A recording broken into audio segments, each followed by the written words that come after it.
आपने कभी सुना है 14 लोक? ये कोई कहानी नहीं, बल्कि एक गहरा आध्यात्मिक रहस्य है। हमारे ब्रह्मांड में कुल 14 लोक माने गए हैं, 7 ऊपर और 7 नीचे। ऊपर के 7 लोक, इन लोकों में आत्मा ऊंचाई की ओर बढ़ती है, ज्ञान, शांति और मोक्ष की दिशा में। भूलोक, ये वो लोक है जहां हम सभी मनुष्य रहते हैं।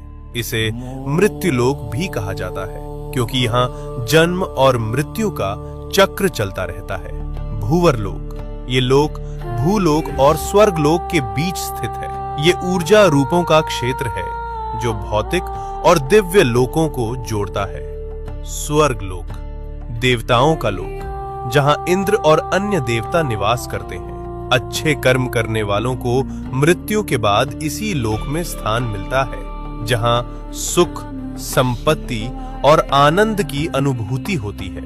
महरलोक, ये दिव्य ऋषियों, तपस्वियों और महान आत्माओं का निवास स्थान है, जहां वशिष्ठ और विश्वामित्र जैसे महान ऋषि तपस्या करते हैं। जनलोक, इस लोक में वे आत्माएं निवास करती हैं जिन्होंने ज्ञान और ध्यान में परम सिद्धि प्राप्त की होती है।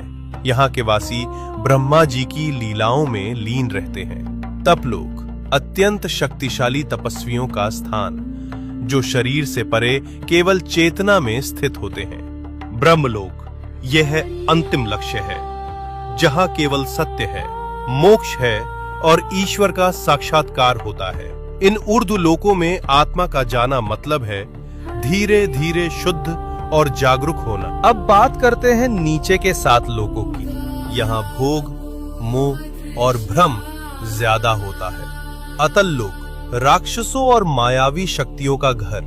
वितल लोक, जहाँ कामनाएं और भोग हावी रहते हैं। सुतल लोक, राजा बलि का लोक। वे दानवीर थे, लेकिन उनमें अहंकार भी था।